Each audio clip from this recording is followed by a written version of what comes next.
Hey guys, what's up? It's the Culture Detective here, investigating your favorite movies, TV shows, and animes, and today I am finally able to sleep a lot, because for the last 3 weeks or so, I was constantly sleep deprived, trying to make short films myself, trying to make short films for other people, trying to production design, trying to art direct, trying to do this, trying to do that, trying to watch more films, trying to write about films, trying to write applications for films, film applications, film club, film this, film that. So I am nothing but cinema right now. So anyways, today I'm going to be talking about even more cinema, and these are the movies and a TV show I watched in the last couple of weeks or so.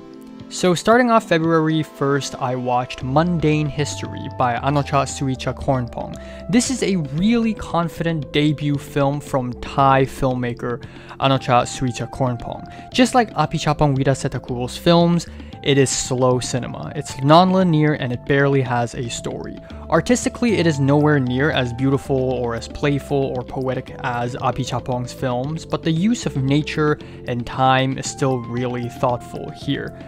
The dialogue scenes are pretty meandering, not a big fan, but the ending of the film is pretty beautiful. It involves the birth of the universe and the birth of a child, a pretty gruesome but moving and poetic C-section of a child being born. So yeah, go ahead and check this one out. 8 out of 10.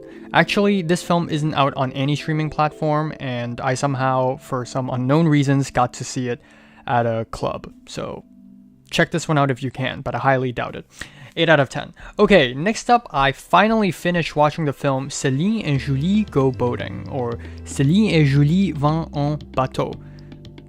Yeah, I need to start practicing my French. So yeah, I saw this film, and this film was directed by Jacques Rivette, and I saw this film because I wanted to write about this film for my application to go to the Cannes Film Festival May this year. Hopefully I get in. If I don't get in, I'm gonna flip out.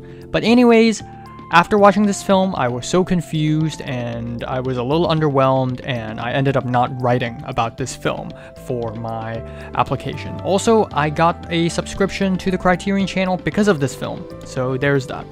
So yeah, I thought this was going to be a fun experimental film, but holy shit did I not expect how inaccessible this film was going to be. This is over 3 hours of confusing, weird, quirky slice of life. And may I remind you, oh god damn it. And may I remind you, I love long, confusing, weird films, but only if it's dark and disturbing, like Inland Empire. I'm not used to long, confusing, weird films that are also lovely and funny, but I totally get the appeal. The first 1 hour and 40 minutes of this film had me scratching my head, because not a lot happens, but the last 20 minutes of this film is absolutely bonkers. Also, this film is a better Daisies than Daisies. Our two lead actresses, Dominique Labourière and Juliette Berthaud, have amazing chemistry, and we go through a lot of emotions with these characters. I also love that this film has a lot to say about storytelling and the act of filmmaking. So yeah, I'll probably rewatch it. 8 out of 10. Then I watched a film for free at USC, and that film is Universal Language by Matthew Rankin. And it's fantastic. It's a Wes Anderson, Jacques Tati, Roy Anderson, Abbas Kiarostami inspired comedy. It's really funny, really beautifully shot and framed, but also very personal and heartfelt. I love the way the film deals with immigrant communities in Canada, and it has a lot of personality. Very promising director, 8 out of 10.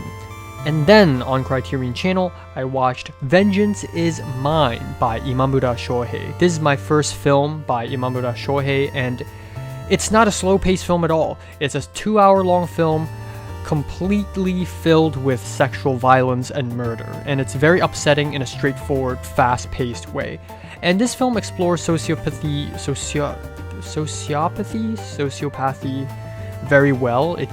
We get a deep dive into how our main character's mind works, and I think Ken Ogata did a great job playing a sociopath. So 8 out of 10. Yes. Then I went to Braindead Studios at West Hollywood and watched Children of Men by Alfonso Cuarón. I waited so many years to watch this film because I was waiting for it to play on the big screen, and I finally got to see it on a big screen, and it's everything I expected and more. It's a very intense film, but also it's very funny. It's also more relevant than ever considering the fucked up sociopolitics of nowadays.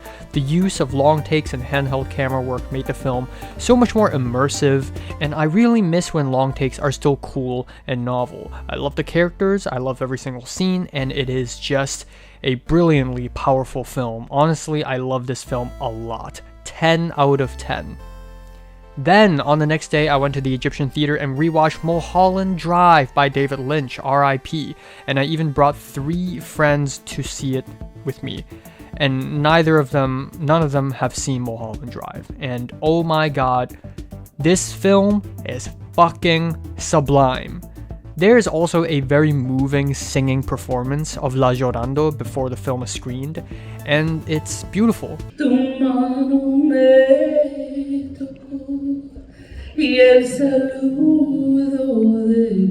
Every single scene in Mulholland Drive is a masterpiece. It's funny, it's weird, it's sad, it's scary, it's haunting, it's thought-provoking, it's strange, it's endearing, it's whimsical, it's smart, and it's everything I love about David Lynch. This is one of the greatest American films ever, and everyone else who says otherwise is wrong. 10 out of 10.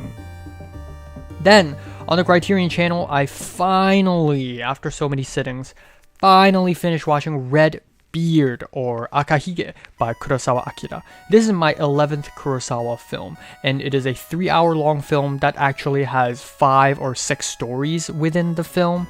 This is easily Kurosawa's most humanist and moving film. There are multiple scenes here that left a strong impression on my mind, and there were 2 moments that almost made me cry. It's also unbelievable that Mifune Toshiro was able to pull off such a strong yet restrained character when he acted so playful and crazy in other films like Seven Samurai. Kinuyo Tanaka as the crazy woman was amazing. Not only is her performance great, but also the story. It's about a crazy woman who was only capable of thinking of murder because of her own sexual trauma that she experienced. It's really sad and it's really moving.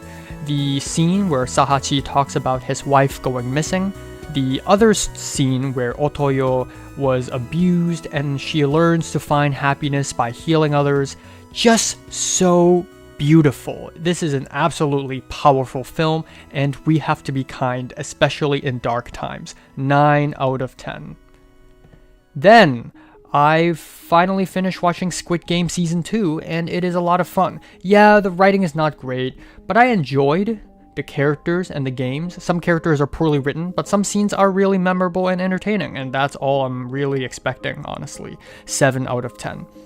Then I watched the Hong Kong film The Untold Story, and it's like the writer and director knew that they were going to get the Category 3 label, aka the R18, so they were like, fuck it, and they went all out with the violence from decapitation to rape to weird water injection torture. This film is really violent, and it's really simple and straightforward and gross and just not much else really. I also love how incompetent the police is in the film. I wish they were even more incompetent. I'm giving this one a 6 out of 10.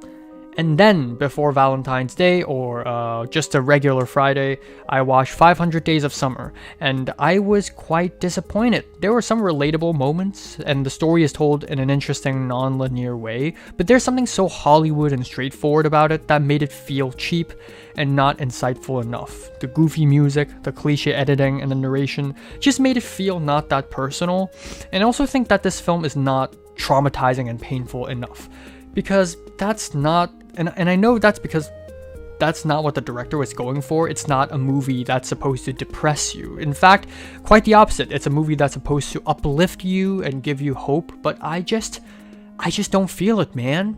I just don't. So, yeah, I'm sorry. Feeling a 6 out of 10 for this movie. So yeah, these are the movies, TV shows I watched in the last couple of weeks or so. What are yours? Comments below, let me know, subscribe if you want more, and thanks for watching. Short film time, I gotta edit.